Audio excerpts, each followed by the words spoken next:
Let's go to work, 'cause I'm tripping. Gotta work on myself, 'cause I'm falling apart. Please wake me up, 'cause I'm slipping. Can't fight this feeling off no more. But I'm not going to give up and fall. Rise above it all.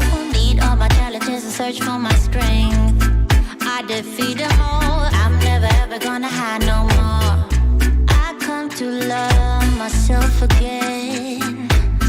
Yeah. For all the things I didn't know, the pain, the hurt, I let it go.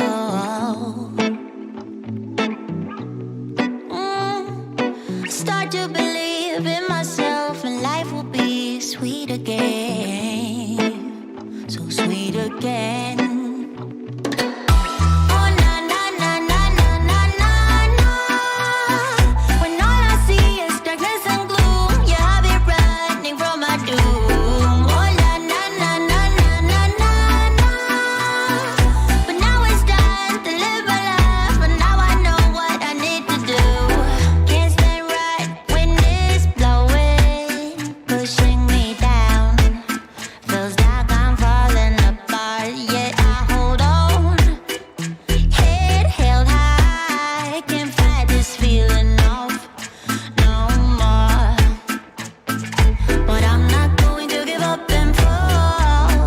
Above it all, beat all my challenges and search for my strength. I defeat them all. I never ever gonna hide no more. I come to love myself again.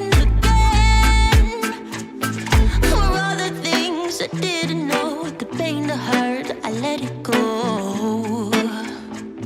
Let it go. And I start to believe in myself, and life will be sweet again.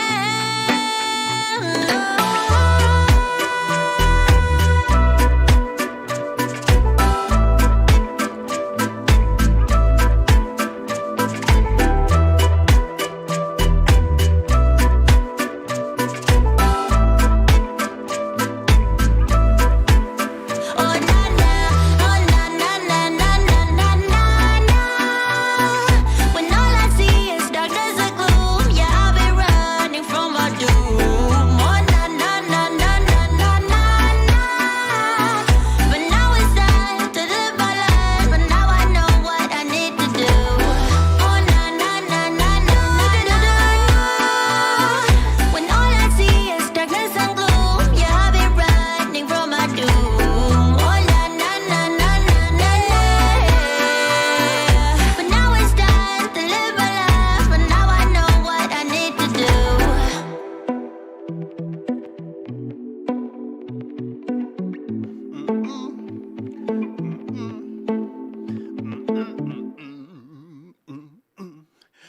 The screen is black. The screen is black. But my mic is on, and you can hear me. I like the ability to just paint with the voice. I really do.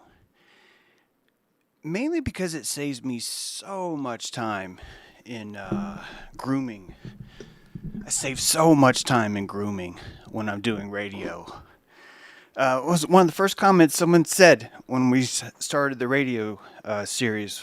Someone said, "Man, James, you have the perfect face for radio." I've always thought that, and I guess that's an old joke, but it cracked me up. Good morning, all. I have been on a journey, and I missed being with you on Wednesday. Not only that, but I also had a broadcasting error on Monday, and I accidentally put the radio stream onto this channel.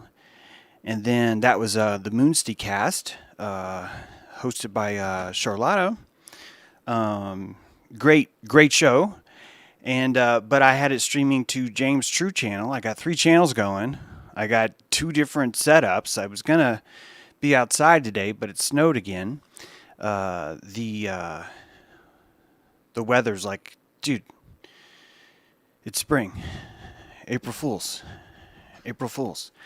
And yeah, and I had an epiphany. I had several epiphany. I think that would be better, is to say I had several epiphany. Every day's an epiphany, really, though. Really, every day. I'm about to get into the mode here. I'm just making sure everything's right. I'm just happy to hear my volume isn't muted. Hi. I went on a trip this week. My goal was to drive 3.5 hours to a place on the shores of North Carolina. My goal was to do that and to have a conversation with War Machine's dad while I was there, and I did not make it. I went. So, guys, I've been really into boating for a while, as a metaphor, but also as a sovereignty thing. I am still looking at I'm gonna have to get the chat thing closed. Here we go. I am still looking at the symbolism of that entire process of yachting, boating, sailing. I'm not even going to limit you to a sailboat. Stand-up paddle boards, which, by the way, are just trees. Do you know why we are so screwed? Just because it took normal, quote, quasi where man is to be, oh, well, now that you've called it a stand-up paddleboard, now I can call it a sport. But before that, there's no way I could chop down a tree and put it in the river and then stand on it with a paddle. I would never try that until you made it out of plastic and made it so I could put it on the roof of my car easy and it not get wet, and it's got sick lines and a logo. Only then, right? Only then does it become something that people do. I've noticed this a lot. This happens in so many different ways. But the idea of getting on a piece of wood and floating is pretty profound, because it gets into the sovereign element. That us being born on land is training wheels. We are here training to learn how to be sovereign, and frankly, we're not doing a great job. We're getting there. I'm proud of you. I'm proud of all you mammals out there doing what you can. We're getting there. But,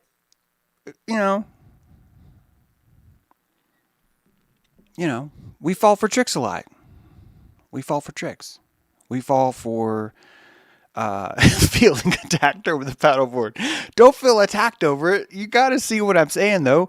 Before you knew that it was a paddleboard, Boz, before you knew that, don't you think that it took that idea before it became something? Or if you are going to tell me a story about you getting on it, if anyone would, it would be you, about you getting on a piece of wood, a felled piece of wood, and floating on it, I would gladly correct myself on that. Anyway, but what I want to get back to actually is the fundamentals of this sovereign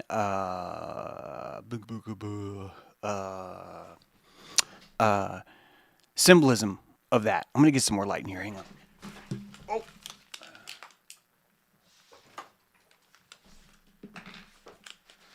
Yeah, nothing's been set up. Like I said, radio, none of this has to matter. None of these things matter. The light should be lower. I should really get up, move it, but that's what you're going to get right now. The sovereignty of this whole thing is really, really important. The moment you get on the water, you are completely sovereign. You are complete, and here's what I mean. I mean internally. We'll talk about countries in a second. But internally, you are completely sovereign. You have a keel. You're filling it full of lead. You're finding the heaviest. If you can't find lead, you're cast iron. You're finding the heaviest things that you can and placing them in the bottom of this keel. Something that's going to make it even harder for you to move across the water faster, and it becomes absolutely positively necessary for your survival. You need weight. You need substance. And we as man are living on fiberglass keels. Most of us are. So we called that, we graduated from wood into fiberglass. And we have combinations of in between, and all those are very noble efforts. But we still run aground. A reef can rip us in shreds, and we're we're gone. One reef, we're gone. The water is littered with the strewn boats of failed sovereignty, capsized on shores where no one would have that opportunity to find sovereignty again. That the technology required to even have this sovereignty is something that we're still working on now. You're putting 400 watts of solar on a boat. You're climbing to the top of the mast and you're installing wind generators because your goal is sovereignty. You get a big enough boat and you're installing a desalination plant. You're pulling your own drinking water, not just from the sky, but from the sea. You're installing your own air compressors, giving you the ability to utilize pressure and even hydraulics while you're underway. You're establishing radio connections, you're establishing food storage, and more importantly, you're establishing fishing techniques so that you can sustain your own food. And you have nothing to stand on except your ingenuity. And even the very substances, some of the best substances that would prevent you from being scarred and eliminated, having a steel hull.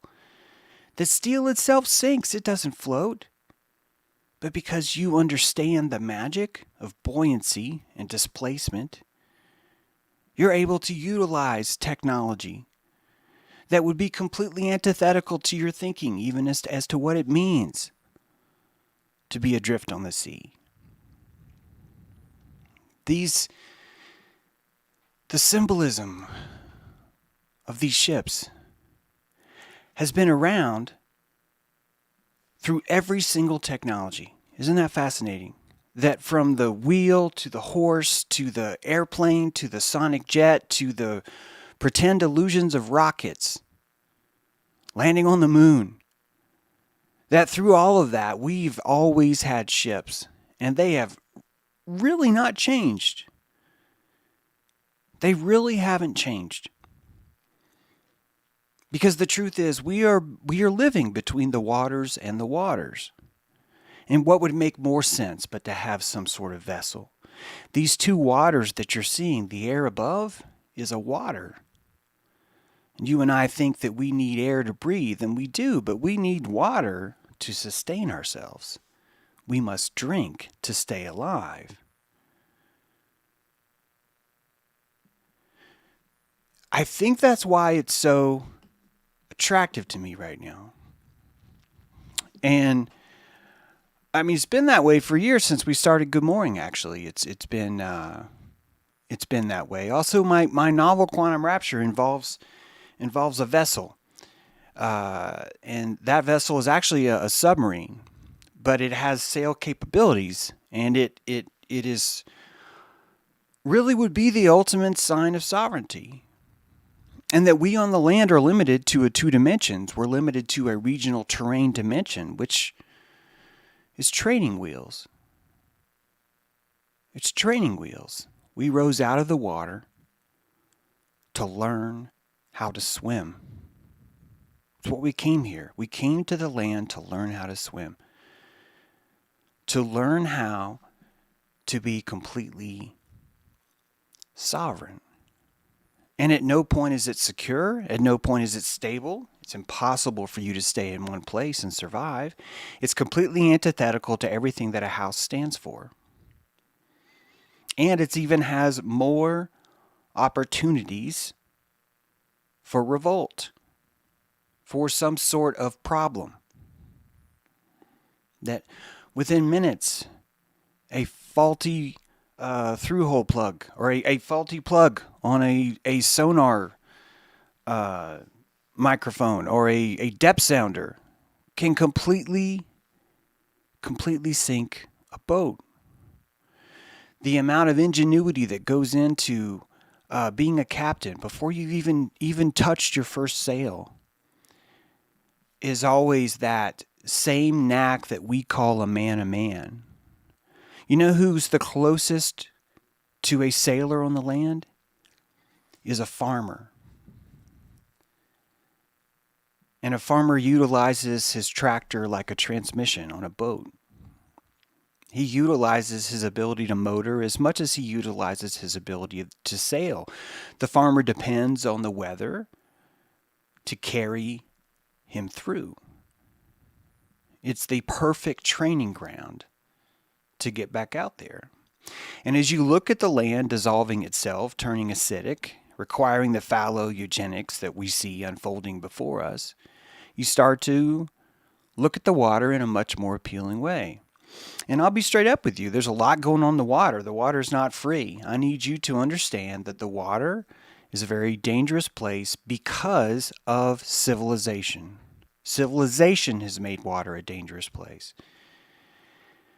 Right now, I've counted 30 or 40 Russian billionaire yachts that have been seized by either ports or by countries or by other pirates dressed in the garb of the EU or dressed in the garb of some noble country. And that's happening every day. Those aren't made up stories. Those are crew members reporting that stuff. And when you look at the sailing industry itself, you're crossing the Atlantic. You're spending 28 days at sea. Your first time you hit land, you're not allowed on the dock. You're waiting for permission. You're waiting from someone to get in a dinghy and come to your boat and give you a piece of paper that you fill out. And after you fill that out, he's going to come and he's going to put you on a boat and you're going to have to wear a mask. Tell me this does not sound like a fucking pirate operation. That you land at port and the dude with the gun shows up in a dinghy and he doesn't blindfold you, he mutes you. He covers your mouth and he puts you in his boat and he takes you on land to a secure facility and he sticks things inside your genitals to determine whether or not you are clean. He does that right now. No exaggeration. And you don't get to wait there. You're back on your boat. You haven't touched land in 28 days. You could have all sorts of issues that you want to attend to that could be even health related. It doesn't matter. Because at best, in the finest ports, you'll be sitting on that boat for 2 days, waiting for permission. And you better hope it's not a weekend. That's everywhere. That's not in some places. That's everywhere. The sea is the first thing that was conquered, not the last. It's why there's so many pirates everywhere. It's why there's so many stories. The sovereign truth of Aquarius, of what's happening around us, I think is more obvious on the sea, on the ocean. And hey, there's some great things. Coast Guard saves some legit people. They do. They save people sometimes. But before the Coast Guard, we also had pirate rules. It wasn't that before the Coast Guard was here, no one was saving each other. No, there was even a system. Anyone that was there that would lend a hand to save your boat owns half your boat now. It was a beautiful system. And that rate of how much of their boat that they would own if they came to rescue you was constantly being changed by the temperament of people in the ocean. That a built-in charity was already established, and that charity could be changed at any time. And that everyone had control over lending to it or taking away from it.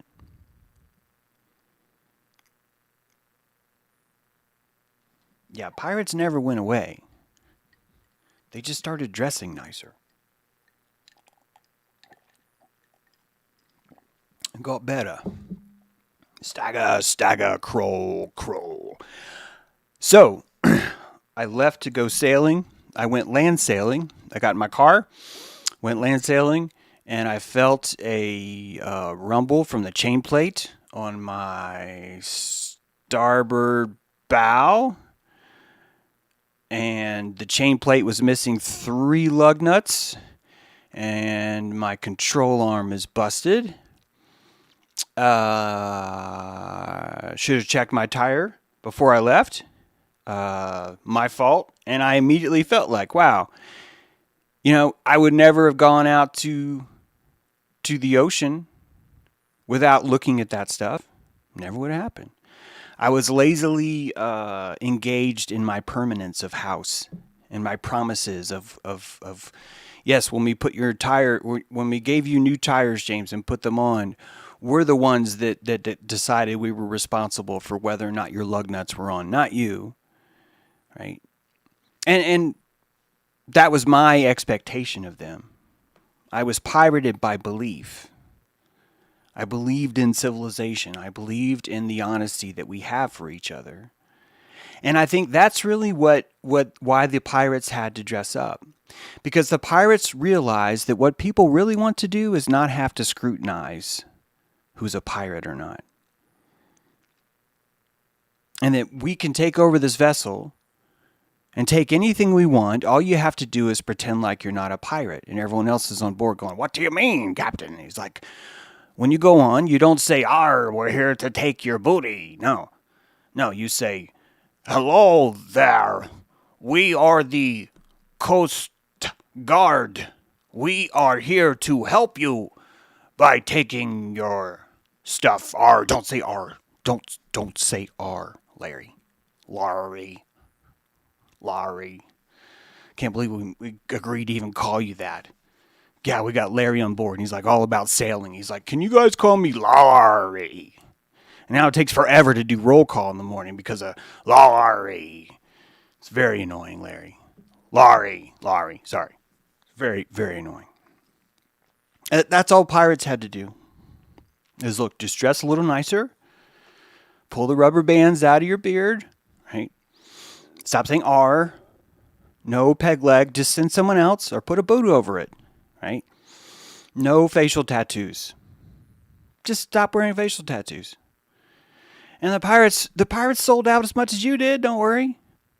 Pirates sold out. They became bitches. They were like, "Arr, this would be easier if I'd stop saying "R," right? So like, "R, and they go to speech therapy on the boat, They're peeling oranges, practicing saying "R," and anyone who says "R" too long is keel-hauled. The whole process. People are selling out on both sides. We did an episode a long time ago about the how pirates actually created government. And it's true. And I'm not even trying to say it's the same guy, although I think that happened a lot. But just having pirates immediately makes you want to have the thing that eliminates piracy. But the thing that eliminates piracy, they found out, is not actually eliminating piracy. No. The way that you eliminate piracy is you dress differently. You paint your boat. You change the skull and bones to bars and stripes. Bars and stripes. Right? And that's all. It's still the same thing. You don't have to worry about it, right? It's all the same thing. But you just change, just tweak a few things. And you'll be able to roll into harbor. And you know what they'll say instead? They'll say, "Thank you. Thank you for your service. Thank you for your service. Thank you for your service." And in colonial America, do you realize what was hurting trade the most? This is a biggie. Do you realize what was hurting trade the most? It's the Queen's Navy. That most of her efforts actually were spent stopping pirates from coming in. And do you know what the pirates were doing? They were trading. And that the only way that you could take over Amuraka, the only way you could take over Amuraka is to cut out the trade. Remember, we talked about the Revolutionary War was actually 5 different countries participating together. And those 5 countries came in. All their navy, all their army was fighting on the land. And that this had nothing to do with, we're going to work with the Hurons to fight the evil overlords. No, No, the Louisiana Purchase, are you fucking kidding me?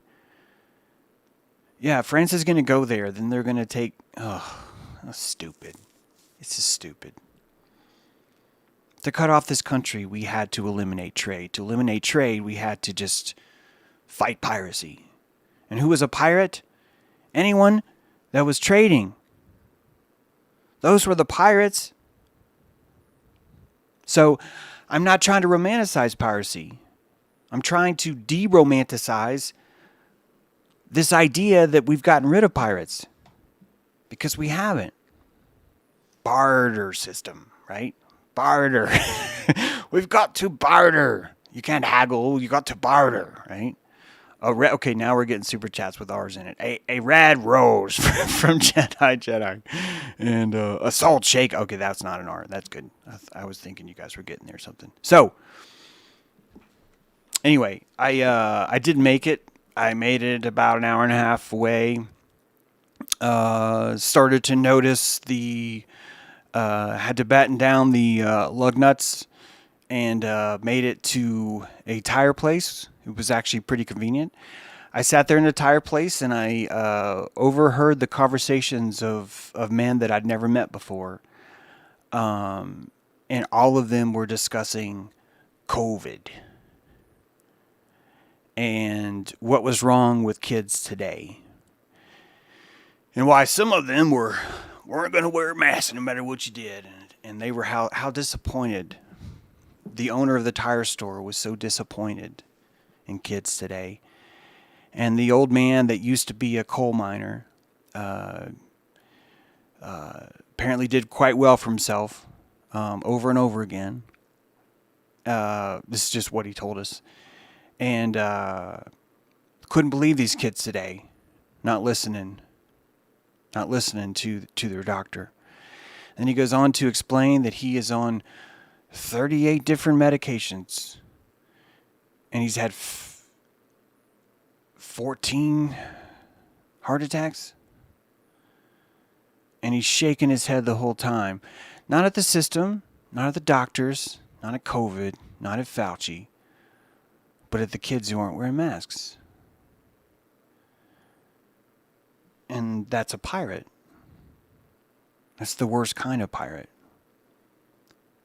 It's the flying doucheman right there, right? That's who that is. And those guys are everywhere. Those guys aren't just everywhere. Those guys are everywhere and they volunteer. And they run this land. They run this land on the myth that we defeated piracy. And they've been that force the whole time. And here's what sucks about it. They're not even enjoying it. It's an apathetic piracy. I didn't even know that was possible. But here it is.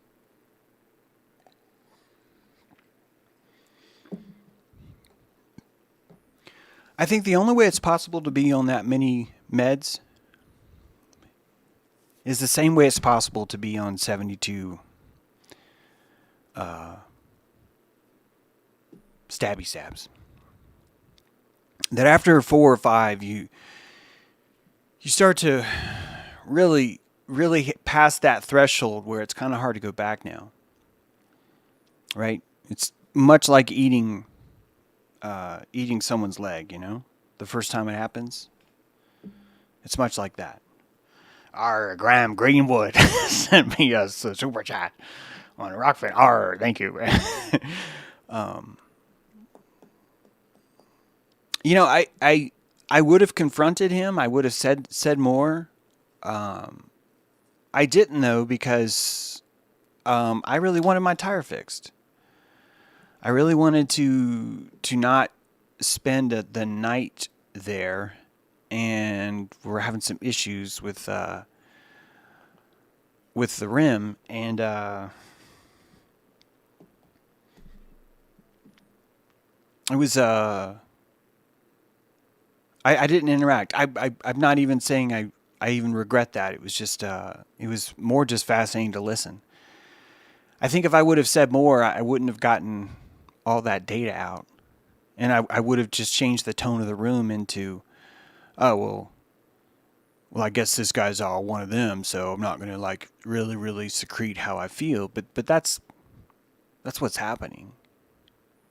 And about 5 minutes later, a guy came in to fix his tire, and his 12-year-old daughter, I'm guessing she was 12, 12-year-old daughter was there, and she was completely messed up. And she hid in the corner the entire time. She wouldn't sit next to her dad. She went to the very, very corner of the room. There wasn't even a chair there. And she just kind of stuck herself into the corner of the room and lost herself in the phone. All of it was real. And I don't know how much it would help for her to even be shown that. It's if you were thrown on a boat and suddenly you were under sovereignty, I don't know how many of us would even survive in that right now. I would think quite a few would not. And so it's not even fair or moral to even subject someone to that. There's a process happening here.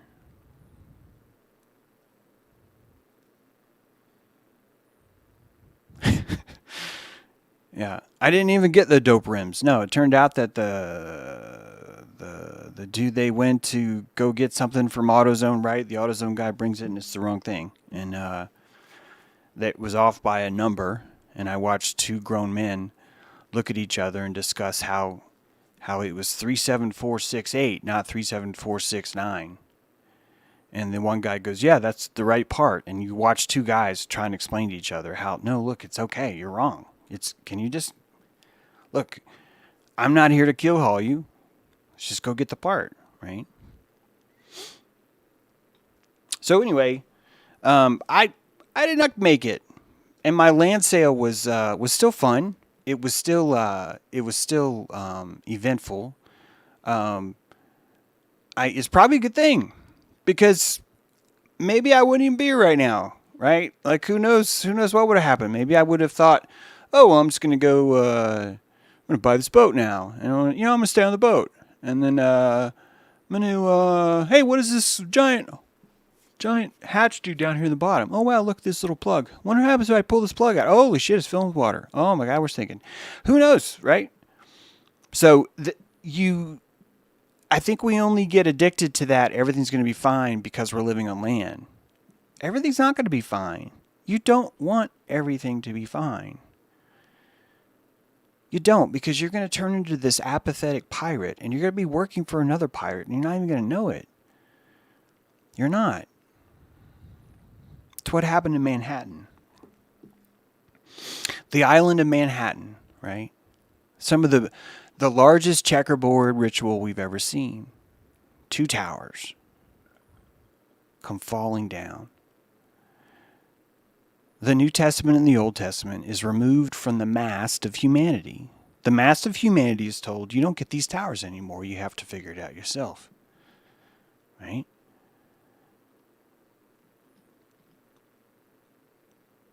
The towers are gone. The tomato stakes that were propping up these ripe mammals have been removed. Some of them are going to fall. Many of them are going to fall. And what's happened? Manhattan literally means place where reeds are that make bows. Place where people can be bent and harvested to kill others. Harvested to hunt. Manhattan. That's what it means. Manhattan. The symbolism of that. Of where do we find bows to go hunting? We go to Manhattan. And we chop these people down. And we turn them into bows. You can't say anyone's sneaking around. No one gets to say that. The only way you got to say that people are sneaking around is before Building 7 happened. You just can't. Well, sure, some don't know, but there's no way they would ever know. It's not in their budget. Nor is them being on a boat. Nor is them being sovereign. What do you think the Great Flood really means archetypally? It's the great sovereignty-ing. The sovereignty-ing.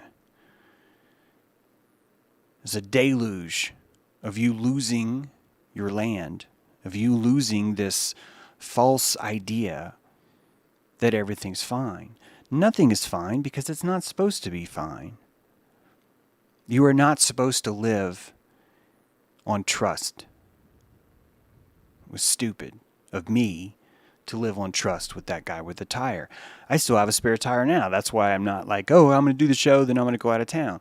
No, because I got what I could get there to make it home, and now I got to find a ride to, because I don't have sovereignty to like fly, but I got to get a ride down there. Anyway, it'll happen. It'll happen when it's supposed to. But that's like sailing too. None of this has anything to do with expectations or results. All of this has to do with flow. You will survive in the flow. You will die in the expectations. The expectations keep you out from watching the reef, right? The gashes and scars of moving are caused by you having an expectation that you will make it before the night is over. And you're not supposed to make it. You're supposed to find these things to do. You're supposed to suddenly develop a desire to learn things that you've never understood before. It's what I think that's probably the biggest part that attracts me to boating.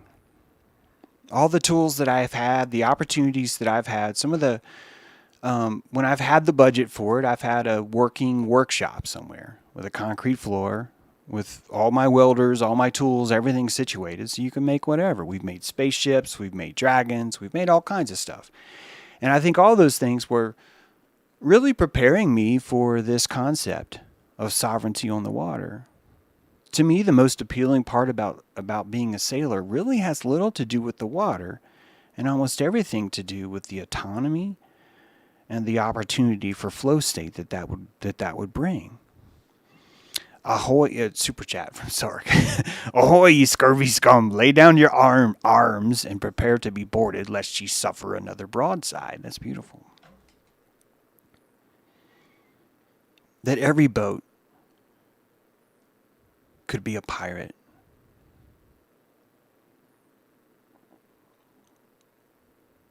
It was a dream we had, thinking that we could live in a world without them. It was a dream we have, thinking that it would be better if this wasn't around.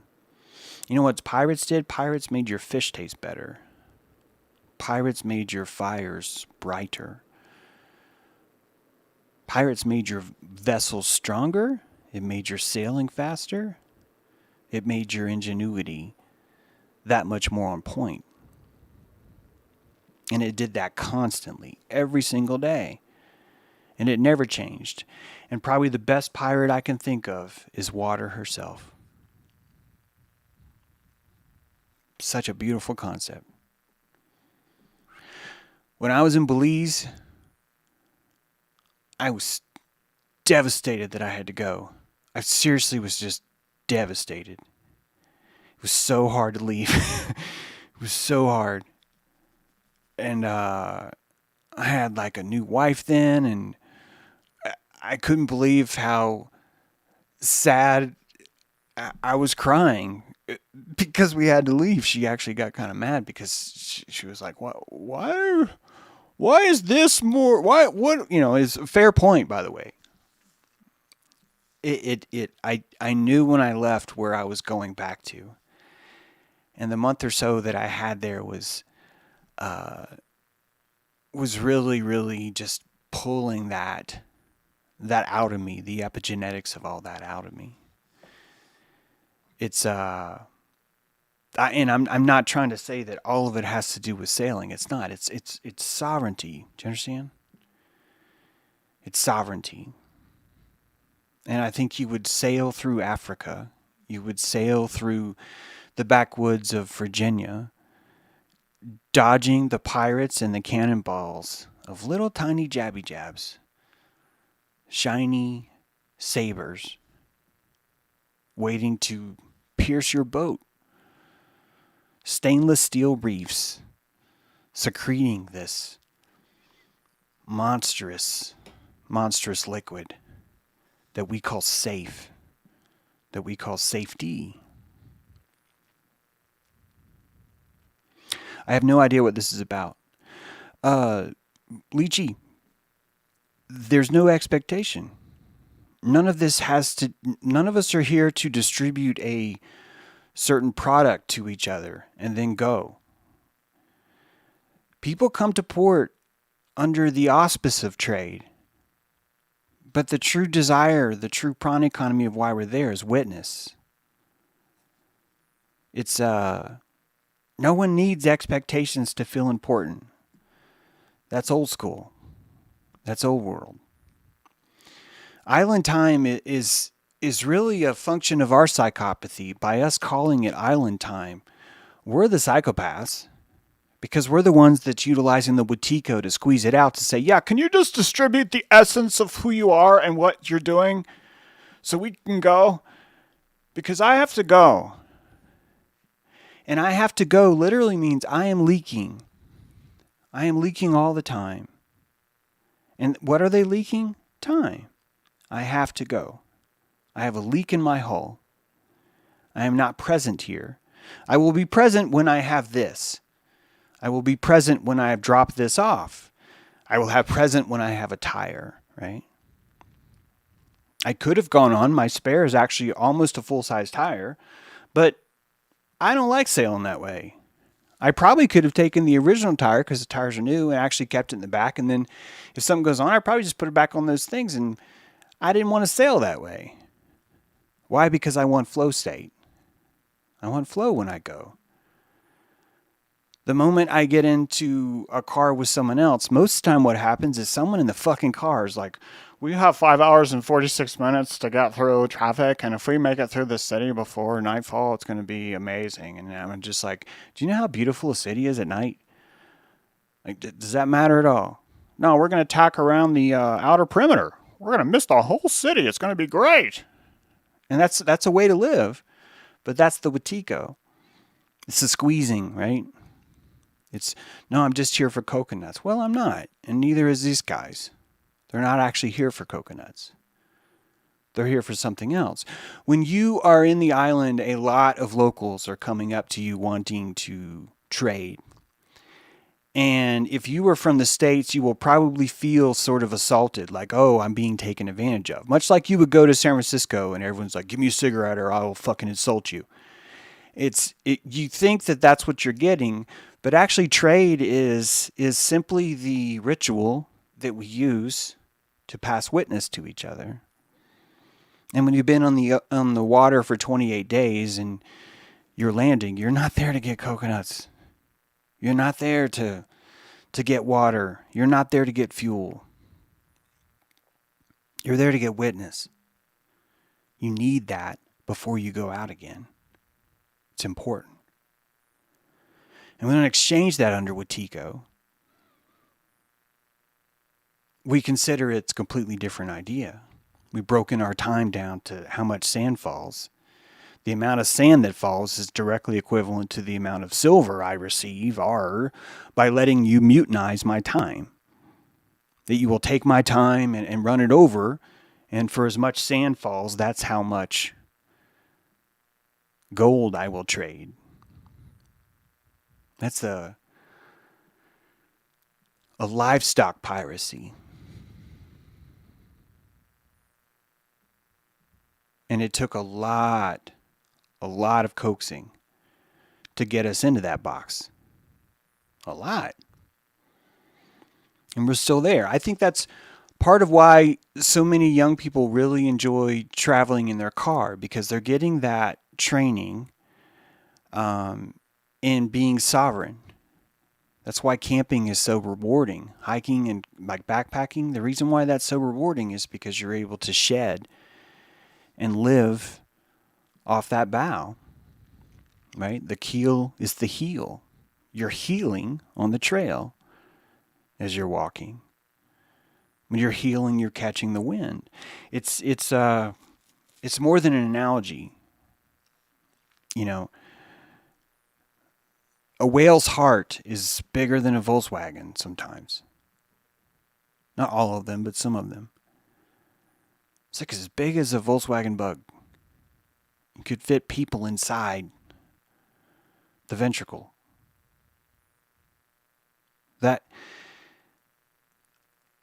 Why are we thinking that we are the pinnacle of consciousness when you have something with a heart that big? When you have something that runs off the sonar that can send messages thousands of miles away inside the sonar channel, whales can talk to each other from thousands of miles away.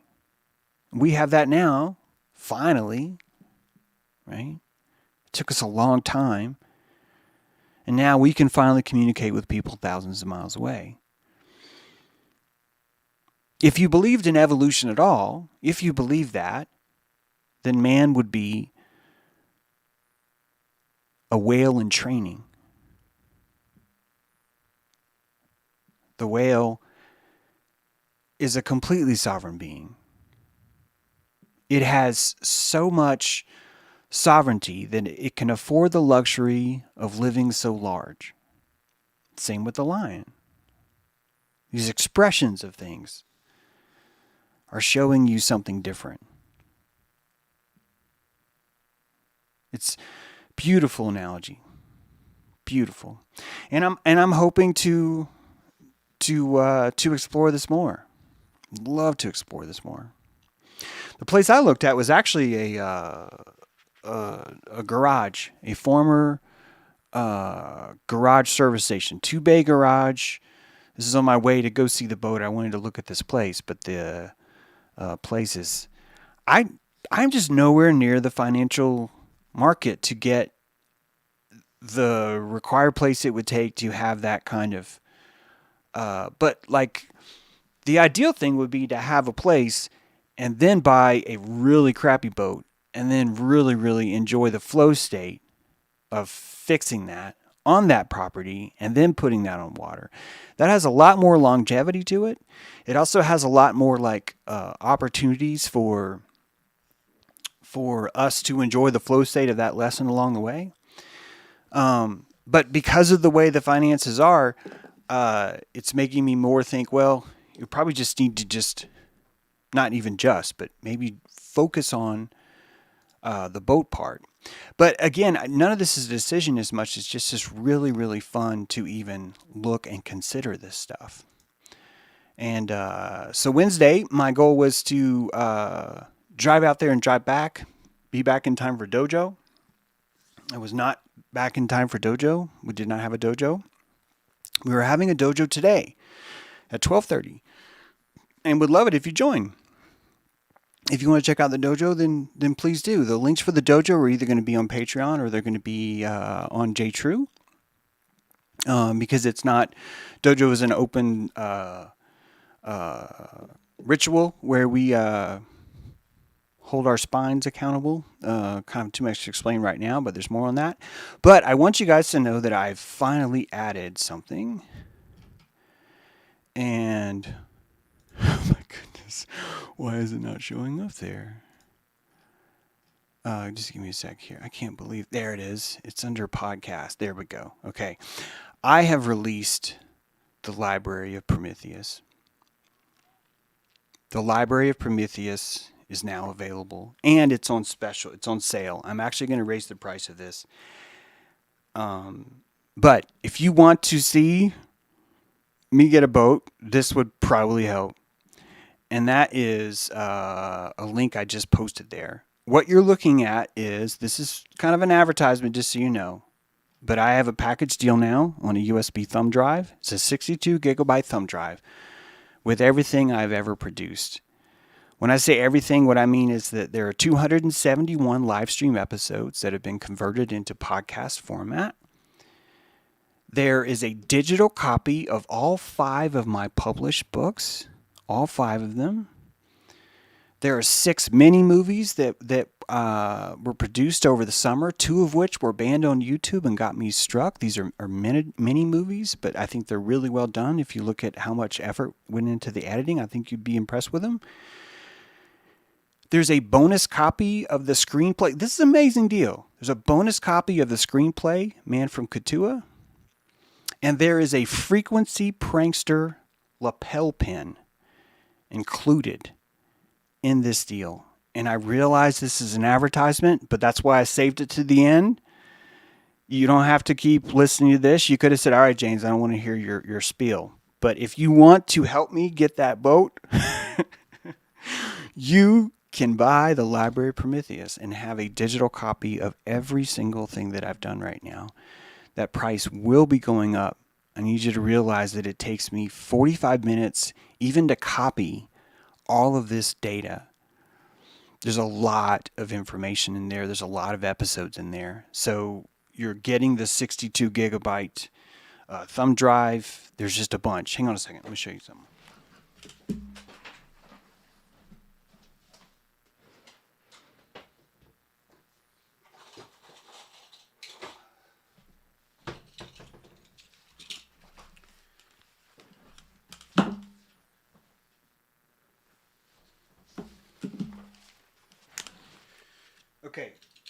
Okay, so here's the pen. Frequency prankster. Yes, my cuticles are horrible, but there's the pen. And the drive is, it's a thumb drive. Actually, I already mailed, someone already bought one. I already mailed out, but I have at least 5 more thumb drives here right away, so I can mail those out today. But if you want to get one of those, that'd be awesome. I need to post this on ROKFIN too, so the link's there in the chat. But I'm pretty proud of it. There's a lot of stuff on there, a lot of it, and you can have a copy now. And keep in mind, a lot of this stuff could very easily be coming down very soon. It's not the first time. I've been chopped down 5 times just since May. And many of those episodes have been destroyed. My expose of satanic abuse survivor, who, hey, someone just bought a copy. Look at that. From Mammoth Lakes, California. Thank you, Emily. That's awesome. Really excited to send you that.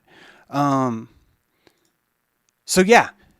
It'd be a great time to get that, because I don't even know if that will always be there. You should be able to buy with crypto on my site, The Yeti. If you click on that link, we have a crypto built into the checkout cart there. And if for some reason that isn't giving you the crypto that you want, if you don't mind, just figure out how much that would be, and you'll notice in the bio there's all my crypto addresses. You can also send those to me manually if you want. I've also been, if anyone still hasn't gotten their book yet, let me know. All those have been sent out very diligently as soon as I've gotten them, and so please help me fix that for anyone that had issues where their book didn't come. But yeah, I have it all right here. I can send this stuff out to you, and it'd be cool. Remember, you're getting a screenplay. A lot of you guys don't know that I wrote a screenplay called The Hidden Hand, and it's a cool story. It's a story of Bigfoot. It's the story of Sasquatch. It's the story of giants in Amuraka. It's the story of the what we're calling the Revolutionary War. So, yeah. And Emily and her son are gonna maybe read that. It's gonna be cool. So there you go. Thank you guys. Yeah, and Quantum Rapture. I'm looking forward to you reading that too. Someone let me know what you think about that. That has the vessel in it. It's an interesting submarine that this dude designed that has these giant guppy eyes. It's got like the cockpit. The cockpit is the center of the hull. Looks like a guppy. So it's got like that, and then it's got these 2 nodules that stick out on either side.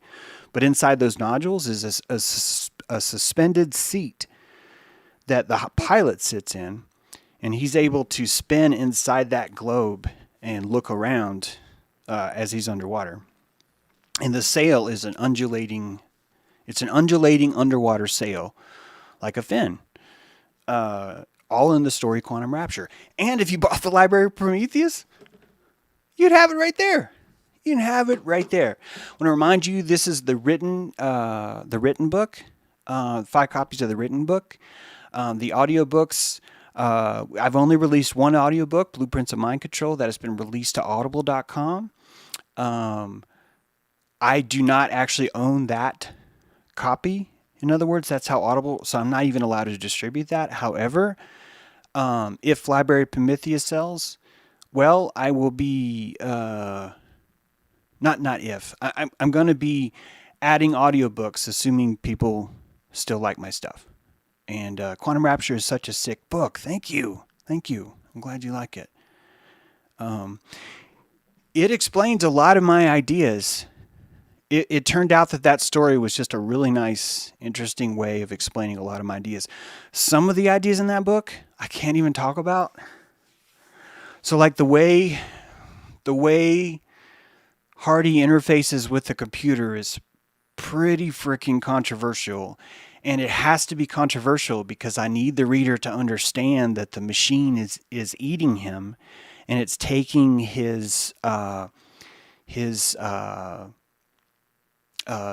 delicacies, his sanctity has to be interfaced with this machine. I'm not saying that this book is not the typical, it's Terminator and the machine is alive and sentient and it's come to get. I don't actually think any of that is legit. That's not how it happens. Not at all. This book explains that it's far more implicatory when it comes to the future of who and what we are. It's a profound read. I seriously mean that. It's a profound read. Screenplay is awesome. Thank you, Dylan. Screenplay is, when are we filming it, James?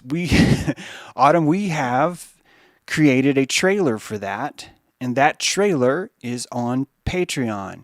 The trailer is not in the Library of Prometheus because it is exclusively, because we're under wraps and we're still producing it. I don't want to release it to anyone until it's ready. So if you guys want to help us make the movie, you can see the trailer for that screenplay.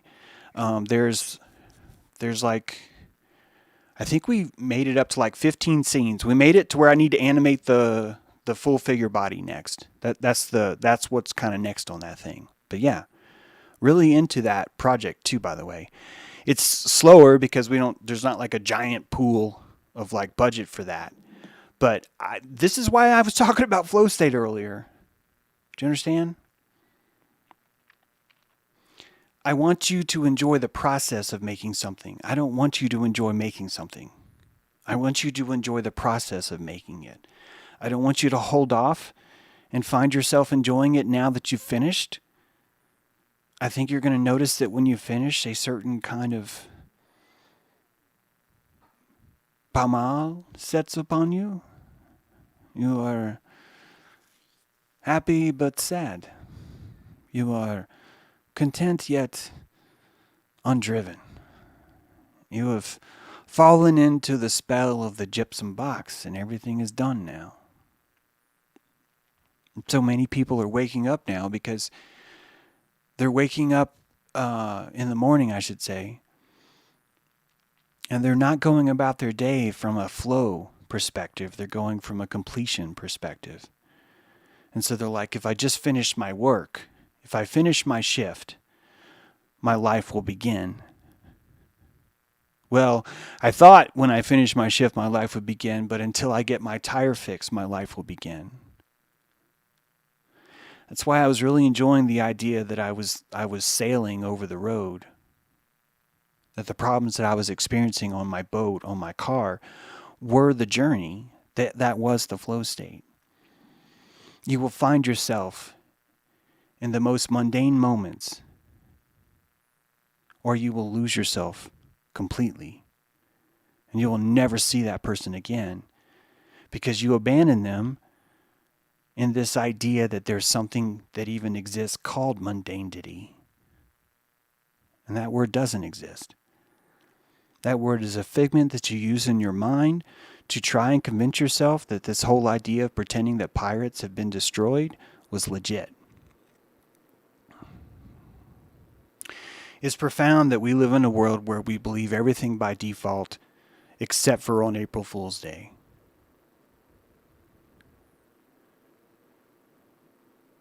Tomorrow is the 11th day after 322. And it is profound to me that at the very last day of that cycle, we have a process called April Fools, where for the first time ever, we get to actually treat people as if, hey, maybe you're lying to me. Hey, you lying to me? That only one day a week can we afford to have that.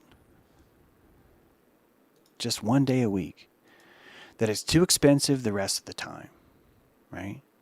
Hey, someone else ordered one. Who's this? I want to say, Angela, thank you. Well, I'm looking forward to sending that to Nashville. That's awesome. Who else we got here? We got another one here. We got, je m'appelle Amel. I can't wait to send this to you. You're in Germany. I can't wait to send that to Germany. Awesome.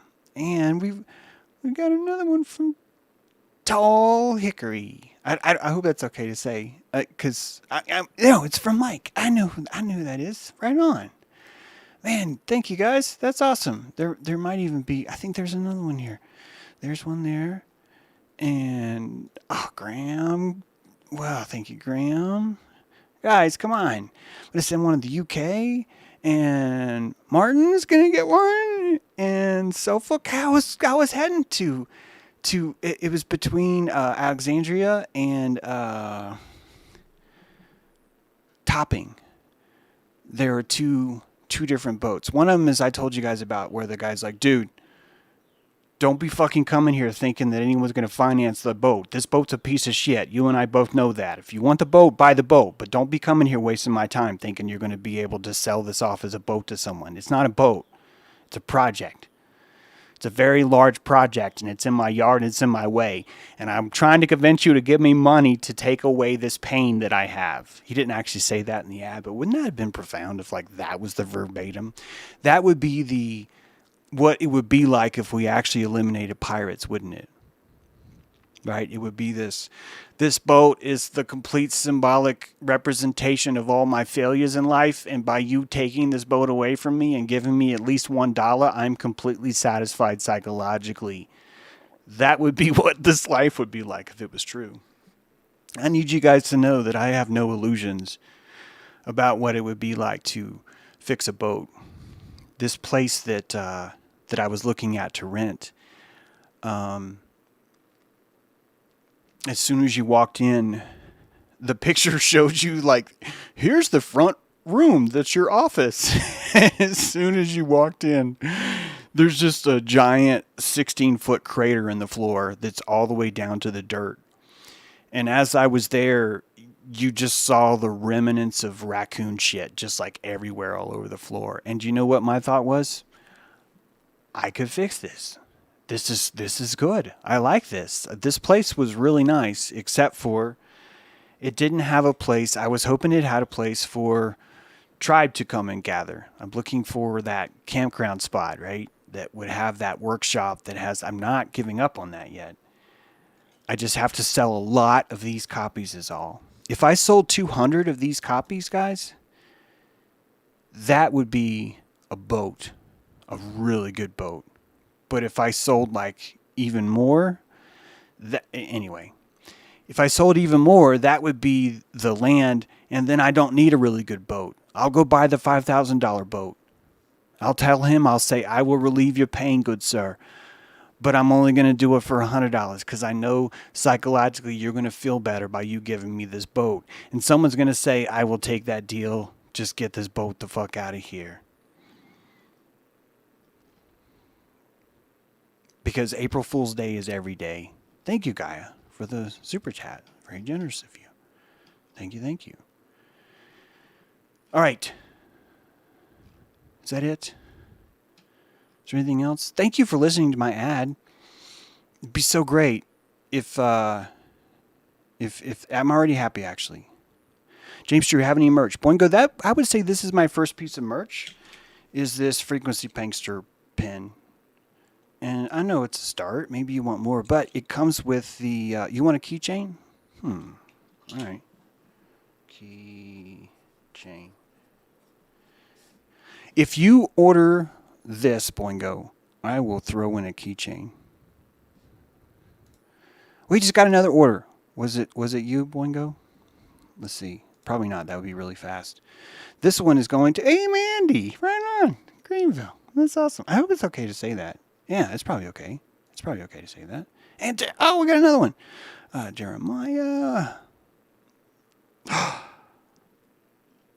Okay, I don't know who that is. This guy named, yeah, man, who knows? This guy's probably a pirate.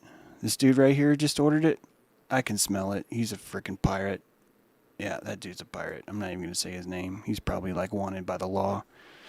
I can't wait to send him a copy. He's going to be like, I'm wanted by the law and I got a library of Prometheus. So there you go. All right, guys. Let's see. James would talk to the trees that fix his boat, just like Floki and Vikings. Yeah, I would. The reason why you're going to be able to fix the boat is because you're not even trying to fix the boat as much as you are enjoying the flow state of the boat. Do you understand how important that is? Watiko is the process of constantly living from expectation to expectation. That's what Watiko is. It's just stretched out. That's all. Boingo, people have asked about merch, and the thing is I just haven't gotten around to it. The books I consider merch, but I know that's not really merch. And I think it's a great idea. And yeah, we'll see. We'll see what's happening. But I do have these. And if anyone's ever ordered something from me, you guys know what you get, right? And I'm not asking you to say it, but you actually get some merch in there. But I just don't sell the merch, I sell the book. That's kind of how it works. So, all right. Yeah, there's Catherine. Hi, Catherine. You guys have a wonderful sail. We will be talking to you soon. And I hope to see you in Dojo, which starts in 19 minutes. I know it's late notice. I'd also like to consider us moving dojos to every Friday. We could still try the night dojo, but that is going to be messing with the radio thing. And so maybe we'll talk about that in dojo, and we can figure that out. Boingo, I don't know how to read. Boingo only knows how to type. Do you have merch? And I don't know how to read. Those are the only two things that Boingo knows how to type. He's learned how to do everything else, but he can't do those things. And do you have any merch? Those are the only three phrases that he knows how to type because he actually can't read. Right on, Jamie Hammond. There was an awesome boat in I can't think of the name, the city name now. Something Louisiana.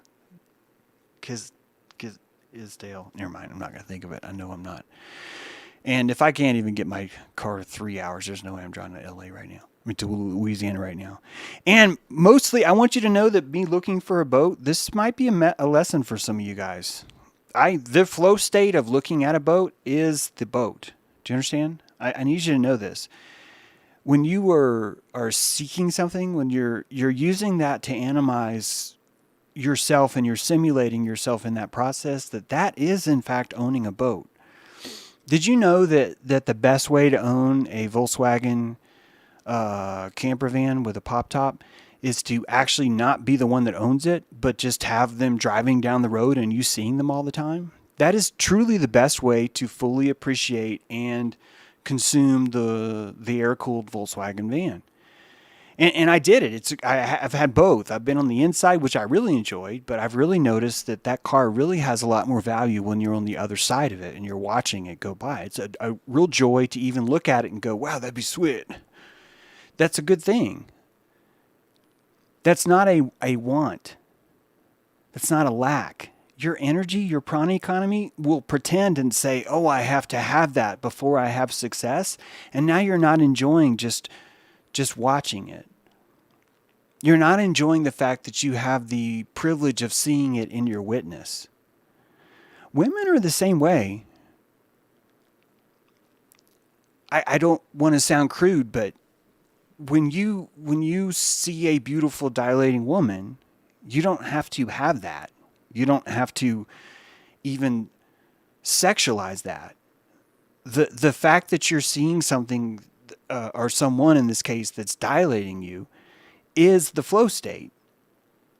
The flow state's only lost when you think that, oh well, I lack something, I must have that. Oh, my problems will be over if I get a boat. That would never work.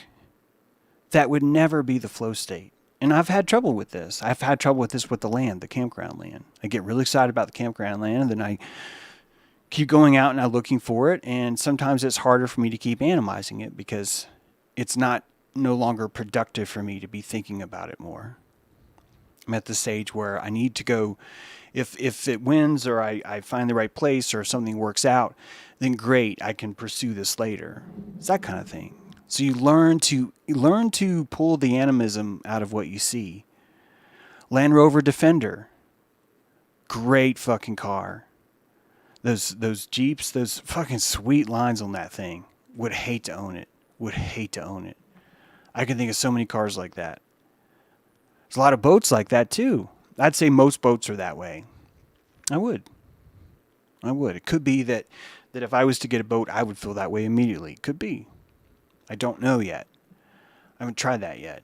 But if I did this treasure thing that we talked about, right?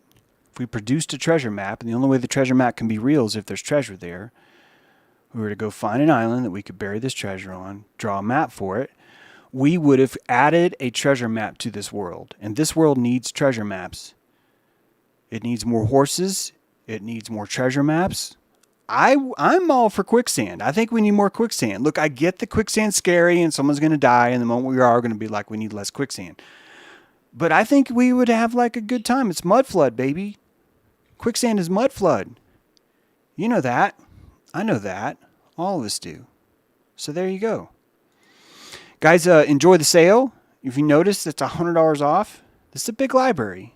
It's a big library. It has a lot of my stuff in there. I can't be selling this. I am really showing you some sausage here with this deal.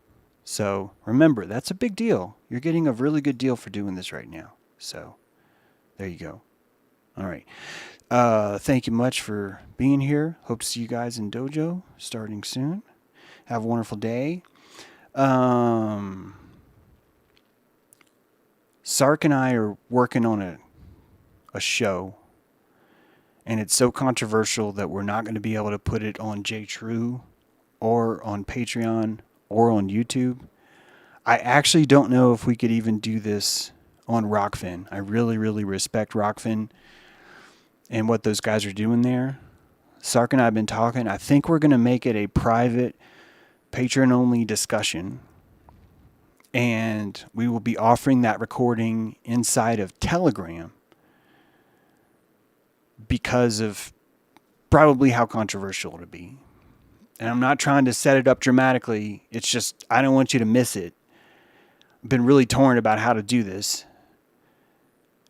I wish that I had more hits that I could just put it on my channel, but 5 hits, it's not going to take much. And I don't want to lose this. We just got this thing back. But I think that's how we're going to do it. It's a very important topic. And I'm looking forward to sharing it with you. So if Sark is free, we might be doing that tonight, but I'm way overstepping my bounds by saying that. And I don't know. Great show last night. Shout out to Eric for his esoteric journeys last night on Dojo Earth. Just fantastic show. Really great conversations from a lot of people there. Great show Monday night. Shout out to Charlotta and all the cast there of Moon's Day. Really good one there. If you're not subscribed to Dojo Earth, I encourage you. If anyone wants to be on any of these shows, I encourage you to reach out to me or any of the other hosts and express your interest. Another War Machine, I'm so glad you were here. I think it's time you should be on High Magic, my friend. I think you should do that. We'll probably do a High Magic tomorrow night. I haven't actually asked asked my team yet. But that'll probably happen too. And this is the new moon. So happy new moon. Set your intentions. My intentions are the Library of Prometheus is out. And people who want a hard copy of all my work, of all the books I've written, of all the episodes we've done, of all the movies we made, some of them you can't see, of the secret underground screenplay you've never been able to touch, and a Frequency Prankster badge, can have all of those for a remarkable price right now. What is that, at least 45% off? I know it's so bad to listen to me do an ad, but this is my work and I'm proud of it, and I think that it's a good buy. And the things that I would do with that, with your energy from that, I think could be very, very positive and levitationist into the future. So there you go. Have a great day, guys. We'll see you soon. Sorry for missing Wednesday. I missed you guys. I was hoping to have better luck there. You can still hear me. Yeah, good. See, she's sailing. She's got her mast up. She's about to put her spreaders out. Genoa, right there.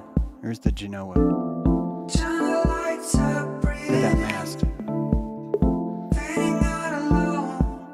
Love you guys. Happy new moon.